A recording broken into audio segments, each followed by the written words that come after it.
last minute to switch to Mozart 4th Concerto instead of 5th. I've never passed an audition round using 5th, so why not try 4th? But this one, it takes a lot of adjustment because we haven't performed it, we haven't really touched it in 12 years. The last time I played this was at Aspen Music Festival in school for their concerto competition, which I did not win, and I did not win alternate. My whole life I've been surrounded by famous adjacent kids and bratty kids and kids who moved on to have wildly successful careers, and I just was little old me being a huge failure, being this gay, creepy loser, and not even like a cool gay person, just like this creepy, closeted but extremely girly freak.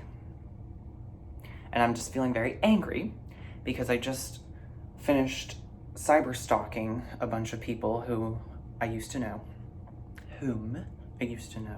and they're all doing stuff with their lives. Meanwhile, I'm just married. That's all I accomplished in my life. I mean, I'm really selling myself short because I graduated from an Ivy League school, I graduated from Juilliard, I graduated from Royal Academy of Music, but because I quit my post-bac pre-med program at Columbia School of General Studies and wasted $40,000 of my dad's money, I blame myself for him leaving the family and for marrying a nurse who is 25 years younger than him and betraying us. I feel like that's all my fault. And I feel like everything is my fault. And I'm not like fishing for consolation or compliments. I literally feel this way. Like, it's not going to make me feel better for anyone to say, no, you're wrong. Like, it's not, no, that doesn't make me feel better. And maybe this is why I'm not successful, because I self-sabotage and I think that I am a steaming or cold pile of shit. So let's practice Mozart number 4.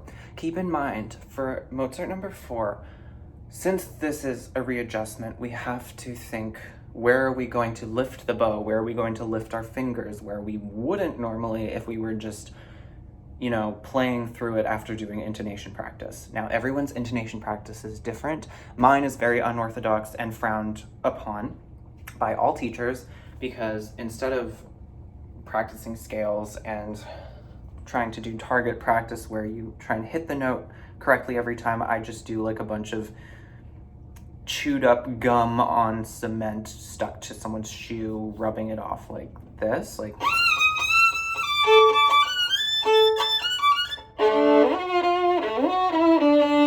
And then when there's like a huge jump, I do kind of conditioning myself for the jump. And then I feel that magnetic energy, that magnetic pull of the slide, the Russian slide,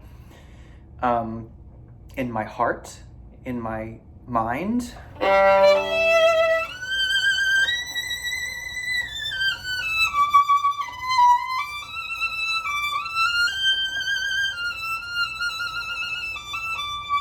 And I think I sound fucking fantastic, but I guess it's not as foolproof as other methods. But hey, it got me this far, meaning nowhere. Again, don't try and console me, it's not going to work.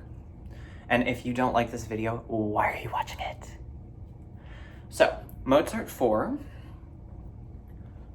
for example, I heard Hilary Hahn play the triad like this.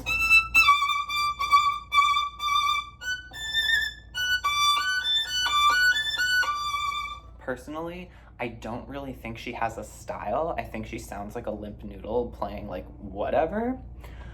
But I really like that one limp noodle phrase that she did. So I'm going to borrow it.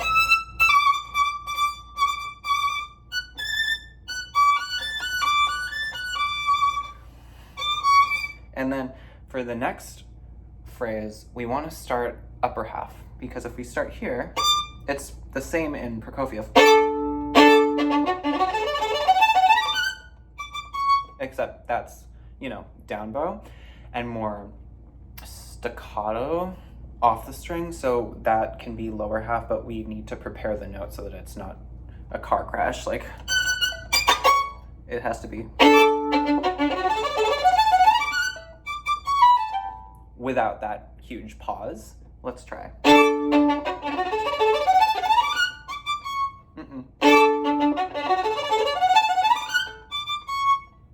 We got some work to do. Maybe this is why we didn't get into Harvard. I'm being very bitter right now.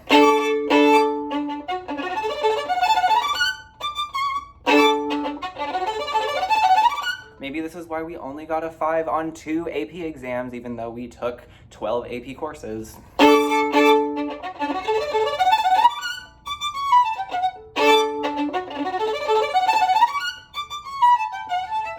Okay, we got it.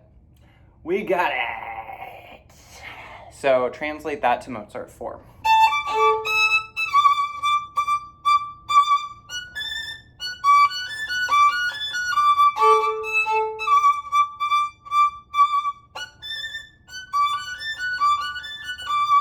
I don't like it. It has to be finessed.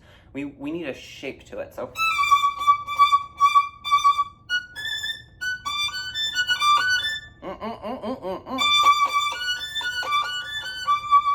That's better.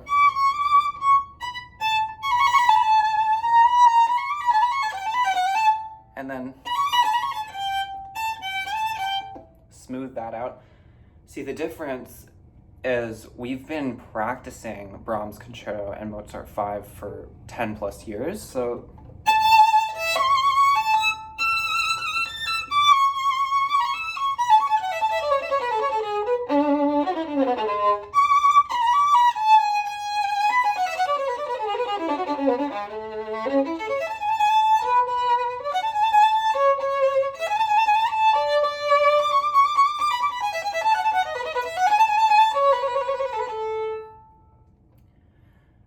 and I played Mozart 5 so well in the Aspen Music Festival concerto competition in the summer of 2011 that Robert Lipset wanted to be my teacher.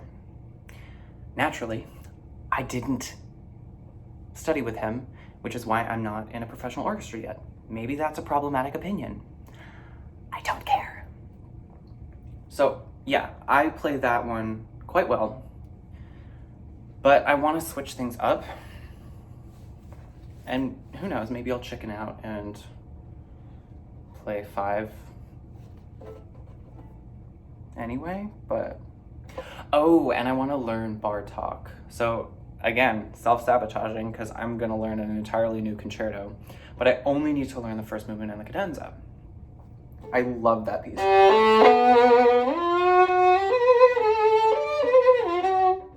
Maybe I'm being insane. It reminds me of...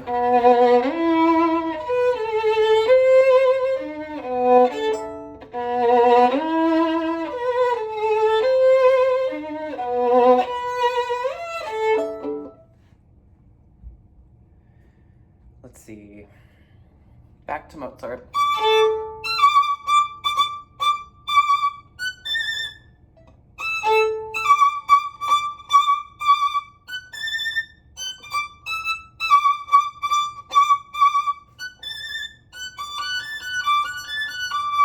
Good.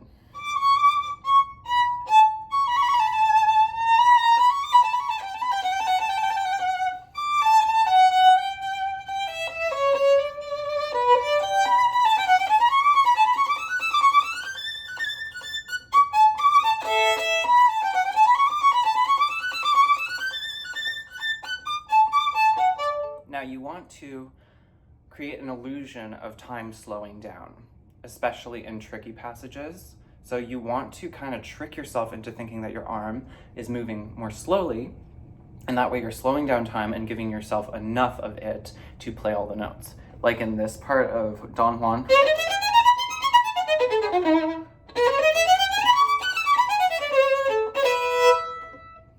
You kind of just tell yourself that you're slowing it down, even though you can't slow down. You have to be absolutely fucking perfect, and then they still won't hire you.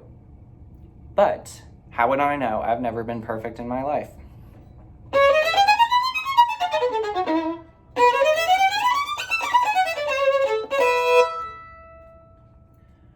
Okay, so that. What does that apply to?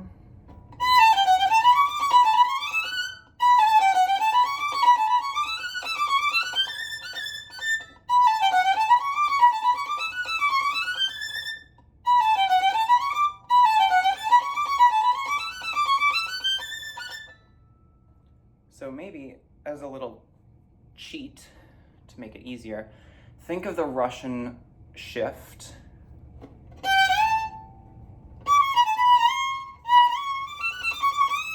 So kind of lean into that.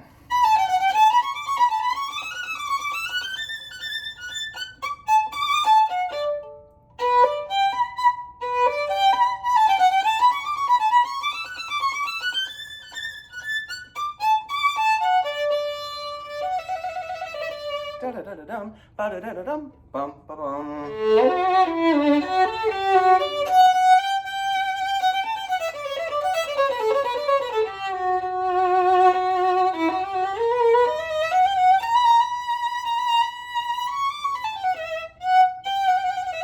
Bum bum bum.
Again, slow down time.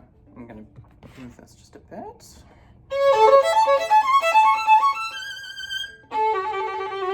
And that can remind us of a sped up version of Scheherazade.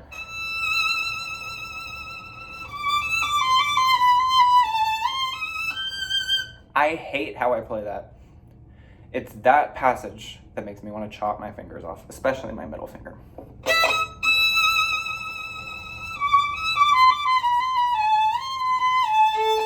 And my first finger.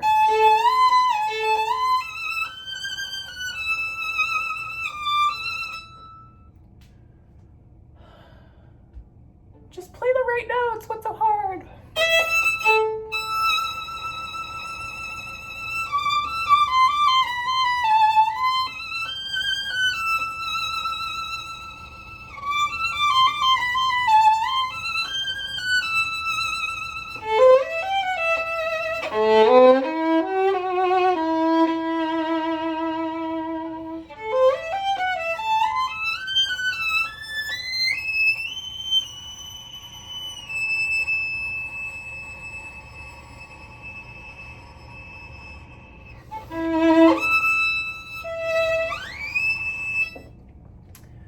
So that.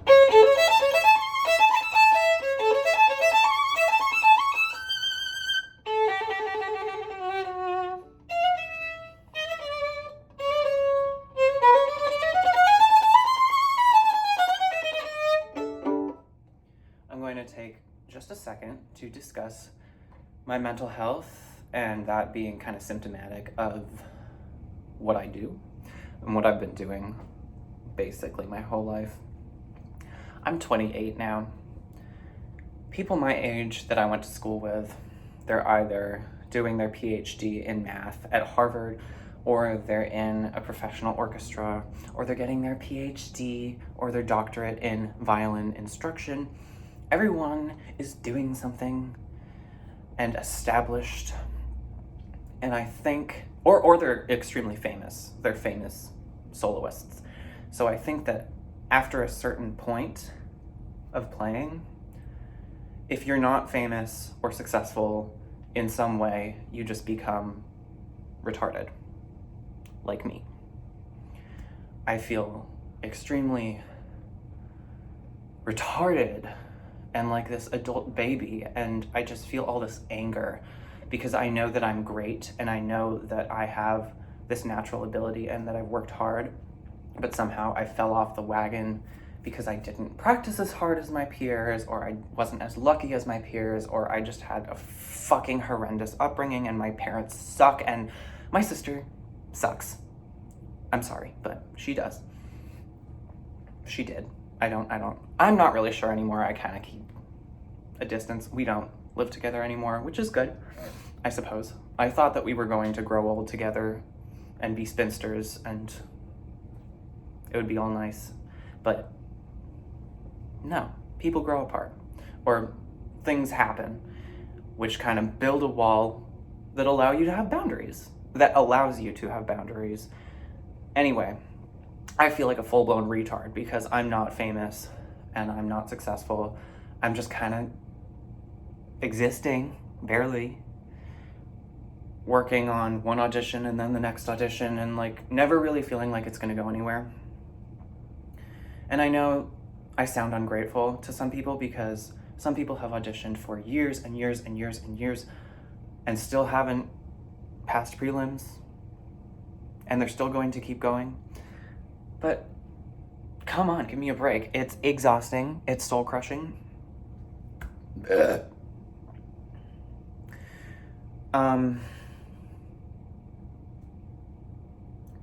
lot of the time I feel like it's me, that I'm the one with all the problems, that I'm this sickness, that I'm this cancer.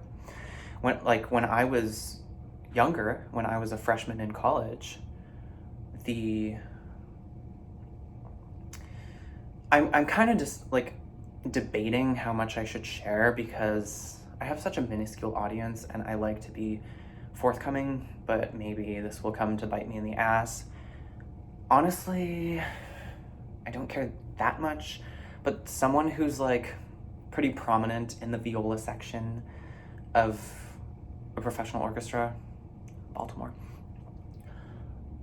he and I were talking because we had kind of like linked up on Tinder when I was a freshman in college, and we went to the same party one night towards the end of the school year, and I was kind of obsessed with him because I had gone to music camp with him for so many years, and I just kind of like saw him hanging out with my sister's friends. After the party, I was just following him from subway to subway, not the restaurant, the train, because we were in New York, and I was like, I want to follow him home and maybe then we'll have sex or something. So he gets off the subway and then he's just like walking around Morningside near where I lived, and I was just like following him because I was also drunk, and then I decided to pee by a tree and he sat on a bench, and then when I sat down he was like, can I kiss you? And then we made out and I like sat on his lap and I was like feeling him all over, and there were these old people walking by, and so maybe he was drunk too, but like I was excited because I really liked him. But after that, when I wanted to keep talking to him, he was just like, I don't think it's imperative that we be friends. I hope you enjoy Pacific Music Festival. So he was basically just like, fuck off. And that really made me feel like, oh, did he just say, can I kiss you, so that I would get what I want and then fuck off so that he could get rid of me? Because was I like really annoying, or was I really disgusting, or both? And that thing, like, I don't think it's imperative that we be friends, and now he's successful and I'm not, and he went to Harvard. You know what? Maybe I don't have to think too much about this. One thing that I will say though is that I think everyone who went to Harvard is a dumbass.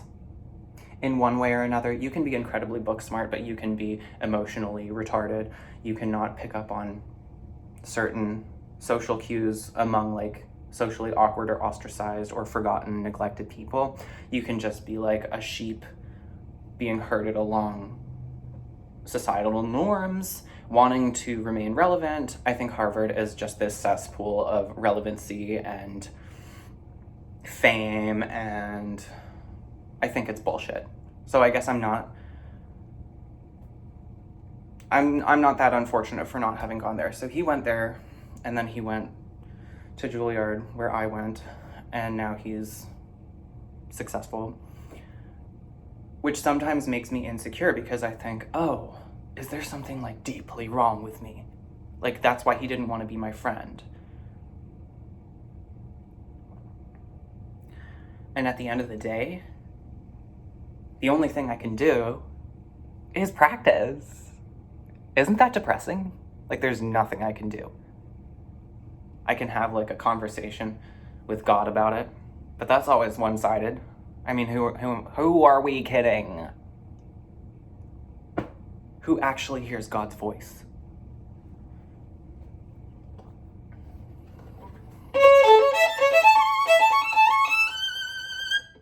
So slow down time, okay? All that to say, slow down time.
I've always striven to be a player who can vibrate every note, no matter how fast the piece is going. And I really want to vibrate this,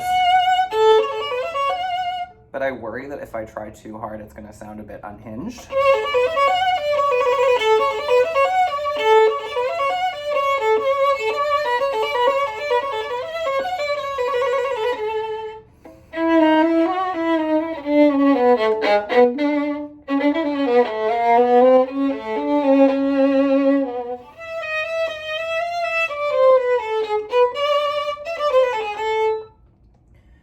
I have a very emotional relationship with the pieces that I play, and I've always associated certain phrases with certain gestures, certain mannerisms.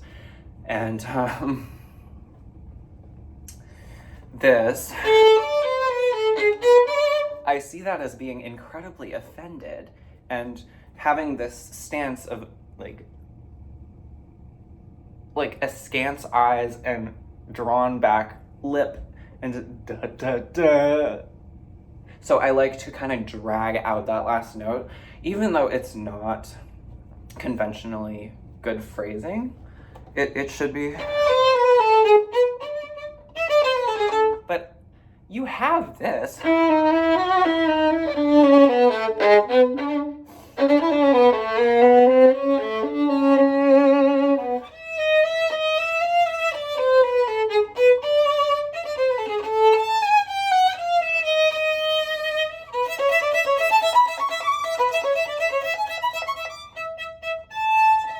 Bum bum bum ba bum.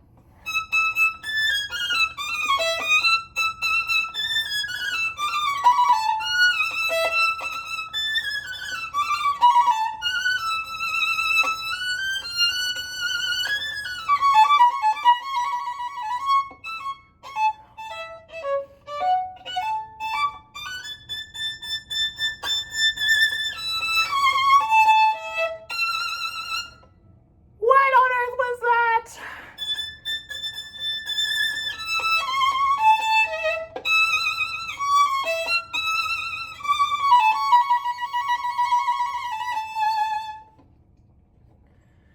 You know, I wish there was someone like me growing up filming themselves really floundering through their practice routine, because what we are taught in the most prestigious conservatories in the world is you just hole up in a practice room, you do your drills, you do your spots, you do it dutifully hour after hour after hour, not complaining about how much your arm hurts. and then you're perfect. But you have to do it slow, and it's all a very private, it's a very private matter. So nobody's supposed to know what you're doing behind the practice room door. You just have to play really well once you're done. And I have never understood